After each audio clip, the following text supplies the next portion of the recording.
हाँ जी बिल्कुल, revenue coordination की तरफ से जो एहतजाज शुरू किया गया था वो एहतजाज अब बढ़ता हुआ, उसमें मज़ीद जो है मुख्तलिफ महकमों के लोग जो हैं वो भी शामिल होना शुरू हो गए हैं, क्योंकि ये ज़्यादती पंजाब हुकूमत की तरफ से सिर्फ एक महकमे के साथ नहीं की गई बल्कि तमाम सरकारी महकमों के साथ जितने भी मुलाजमीन उनके साथ की गई है। आज इनके जो एहतजाज है उसके अंदर प्रोफेसर एसोसिएशन की तरफ से भी लोग शामिल हुए हैं, उन्होंने भी एहतजाज के अंदर नारेबाजी शुरू कर दी और वो भी इस एहतजाज में शामिल हो चुके हैं। उनका क्या कहना है प्रोफेसर एसोसिएशन का? हमारे साथ प्रोफेसर जाहिद साहब मौजूद हैं। जाहिद साहब, आप और रेवेन्यू के जो हैं कोऑर्डिनेशन के आज एहतजाज में शामिल हुए हैं, समझ नहीं आ रही, आप माशाल्लाह एक प्रोफेसर हैं और प्रोफेसर का ऐसे मामलात के अंदर एहतजाज में, जबकि आप लोगों को तो पढ़ाना चाहिए, आप ये क्यों कर रहे हैं? जी, ये पहला मौका है तारीख़ में, मैं मीडिया के तवज्जुह से बताना चाहता हूँ अपनी आवाम को कि इन्होंने इसातिज़ा को भी मजबूर कर दिया है कि वो तालीम जैसा मुक़द्दस फरीज़ा छोड़ कर एहतजाज पे आ जाएँ। ये कोऑर्डिनेशन के हमारे दोस्त 4 दिन से यहाँ पे एहतजाज कर रहे हैं, सिविल सेक्रेटेरिएट के सामने पंजाब भर के महकमा 4 दिन से एहतजाज कर रहे हैं और हुकूमत के कान पर जूँ तक नहीं रेंगी। वो तो कहते हैं रियासत माँ जैसी होती है, ये पहली माँ है जिसने अपने बच्चे अपने सरकारी मुलाजमीन को ही जलाना शुरू कर दिया है। तो हमारा ये मुतालबा है कि जिस तरह बाकी सूबों में महंगाई के तनासब से सरकारी मुलाजमीन को मराद दी जा रही हैं, 35% तनख्वाहों में इजाफा किया जा रहा है और वो भी रनिंग पर, जबकि पंजाब में 30% इजाफा वो भी बेसिक पर, ये तो हाफ से भी ज़्यादा कट लगता है। और इसी तरह लीव इनकैशमेंट, तनख्वाहों में कटौती, पेंशन में कटौती, तो फिर सरकारी मुलाजमीन कहाँ जाएँ? आज जय साहब आप ये भी बताएं, एक दफ़ा आपके सामने मुल्क की हालात हैं, जो मुल्क किस वक्त सूरत हाल है, IMF से हम कर्जे भी ले रहे हैं और लोगों के ये हालात है कि मुल्क के अंदर खाने पीने को कोई चीज़ नहीं है। इस दौरान आपका ये जो है एहतजाज वो बनता है कि नहीं बनता? आप कहते हैं रियासत माँ है, तो उस माँ की हिफाजत करना भी तो आप ही लोगों का हक़ है।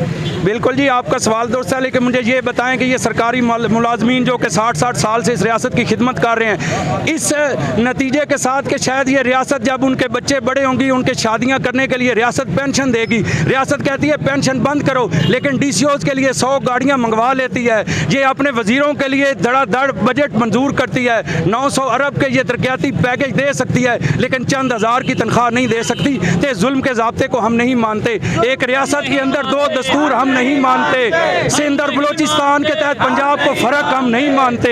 हम ये नहीं मानते कि वफाक का DC तो ज़्यादा तनख्वाह ले, लेकिन पंजाब का भर्ती AC PMS वाला आधी तनख्वाह ले, और ये कहाँ का इंसाफ है? हम नाइंसाफ़ी के खिलाफ आवाज़ बुलंद करना भी उस्ताद का फरीज़ा है, और ये उस्ताद बताएगा कि नाइंसाफ़ी हो रही है और रियासत नाइंसाफ़ी कर रही है। रियासत दो कानून, आप ये सिर्फ और सिर्फ रेवेन्यू कोऑर्डिनेशन के लोगों के साथ है कि बाकी तमाम महकमों के लोगों के साथ भी यही सलूक किया जा रहा है? सर, जुल्म ही यही है कि सारे महकमे तो क्या रिटायर पेंशन भी ना छोड़े इन्होंने।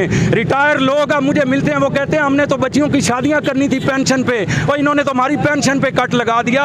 बताएं, हमने 60 साल रियासत की खिदमत की है क्या? इसलिए इससे बेहतर था हम रेडी लगा लेते, आज अपने बच्चों का पेट तो पाल रहे होते। ये तो अपने बच्चों का पेट काटने पे आ गई। हम इस जुल्म को नहीं मानते सर।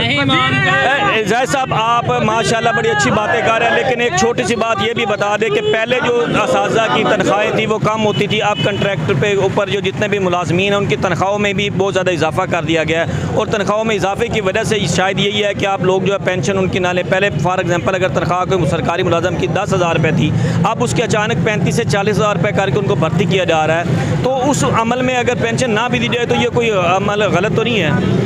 सर, कानून पे चलना होता है रियासत ने, रूल ऑफ लॉ पे। लॉ तो ये कहता है कि जब आप भर्ती करते हैं, आप कंट्रैक्ट लेते हैं, आप उसके ऑर्डर जारी करते हैं, उसमें सब कुछ, जब उसमें पेंशन लिखी हुई है, उसमें इजाफे लिखे हुए हैं, उसमें अलाउ से लिखे हुए हैं, तो फिर आप कैसे काट सकते हैं? आप भर्ती करते हुए मुझे बताएं ना, मैं आपको 10,000 सिर्फ दूंगा, पेंशन नहीं दूंगा, फिर मेरी मर्जी है मैं ज्वाइन करूँ। आप तो कहते हैं हम आपके बच्चों की कफालत करेंगे, आपके बच्चों की शादियाँ करेंगे, आपकी फौतगियों का खर्च देंगे, और अब आप कहते हैं हम कुछ नहीं देंगे। अपने लिए आपके पास अरबों रुपए का फंड है, IMF से 300 अरब डॉलर मंजूर करवा के आप नारे लगा रहे हैं, आप कौम को खुशखबरियां दे रहे हैं। क्या खुशखबरी है? कौम सड़कों पर है, आपका उस्ताद सड़कों पर है, और मोहसिन नकवी तुम्हारा बाप सड़कों पर है। वो क्यों सड़कों पर है? इसीलिए कि वो भूखा मर गया है, उसके बच्चों का इस महंगाई में इस तनख्वाह से गुजारा। बिल्कुल, मोहसिन नकवी जो वज़ीर आला पंजाब है, उन्होंने जो है कानून, पंजाब का कानून जो है लोगों के लिए तनख्वाहों में लीव इनकैशमेंट और दीगर के उसके अंदर तब्दीली, जबकि दीगर सूबों के अंदर जो है वो दूसरा कानून नाफिज़ है, वफाक के अंदर दूसरा है। रेवेन्यू कौंसल कोऑर्डिनेशन कौंसल के जाहिद साहब हैं। जाहिद साहब, आज आपके एहतजाज को 4 रोज़ हो गए हैं, आपके एहतजाज में और लोग भी आ रहे हैं, मुख्तलिफ जो हैं लोग शामिल हो रहे हैं, जैसे आज आपके प्रोफेसर एसोसिएशन आई, कल आपके पास म्यूनसिपल कॉरपोरेशन के लोग आए।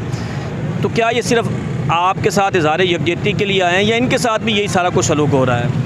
जी, आपने बड़ी अच्छी बात की। ये सिर्फ रेवेन्यू कोऑर्डिनेशन काउंसिल के जितने लोग हैं उनके साथ नहीं हो रहा। जितने पंजाब हुकूमत के मतहत काम करने वाले मुलाजमीन हैं 1 ग्रेड से लेकर 22 ग्रेड तक, ये सब के हक़ में डाका डाला गया।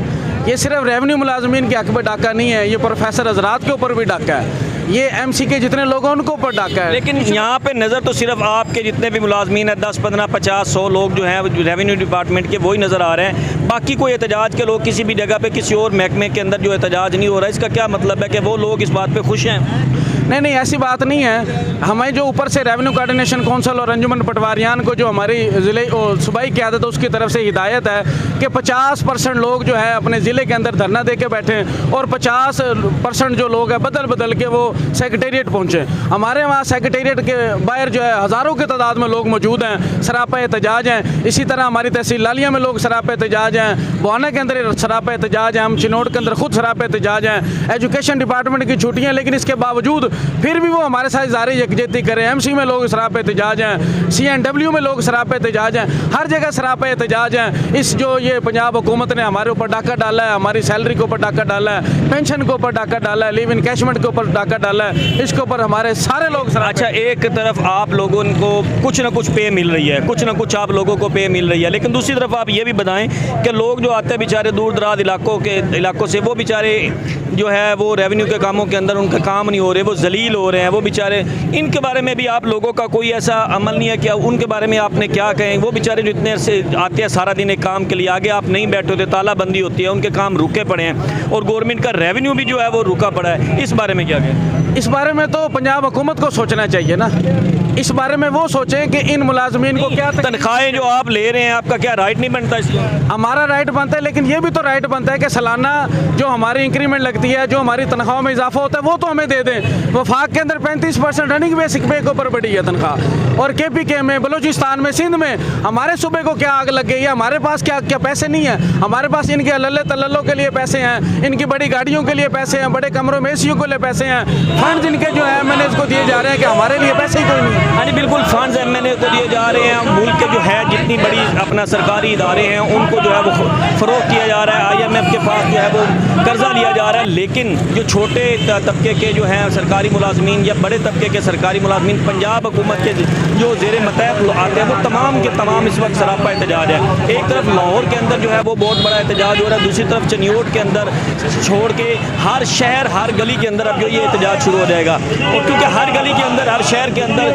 हर जगह, हर मोहल्ले के अंदर जो है कोई ना कोई सरकारी मुलाजम है, अगर वो उठ पड़े तो ये हुकूमत जो है उसको ले डूबेंगे। तो हुकूमत पंजाब को चाहिए कि वो दोहरे कानून को ख़त्म करके कोई ऐसा कानून बनाए या इन लोगों के साथ को मुज़ाकरात करे, ताकि जो साइलिन सारा दिन बेचारे आके इन दफातर में आते हैं अपने कामों के लिए, वो धक्के न खाएं। एक नई वीडियो के साथ दोबारा हाज़िर होंगे, तब तक के लिए